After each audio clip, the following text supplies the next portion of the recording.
মা বাপ যদি একটু দোয়া করে দেয় তোমার জিন্দেগির কাম শেষ।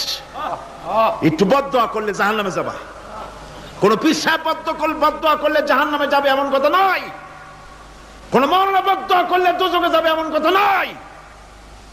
রাসূল বলেছেন হুমা জান্নাতুকা ওয়া নারুকা। মা বাপ তোমার বেহেশত, মা বাপ তোমার জাহান্নাম। মা বাপ যদি অসন্তুষ্ট হয় দোজখে যাবি, আর মা বাপ যদি খুশি আল্লাহর জান্নাতে চলে যাবি। সুবহানাল্লাহ, সুবহানাল্লাহ, সুবহানাল্লাহ। মায়ের পায়ের তলে তোর বেহেশত। আমরা পুরুষ, আমাদের গত বছরও বলেছি, আমরা পুরুষ, আমাদের পায়ের তলে জুতা। আমাদের পায়ের তলে কি? শুধু জুতা। আর আমার মা, আমার মায়ের জাতি যারা এই প্যান্ডেলে বসে আছেন, আমার মায়েরা বোনেরা, মায়ের জাতি যারা পৃথিবীতে, মায়ের জাতির পায়ের তলে আল্লাহর বেহেশত।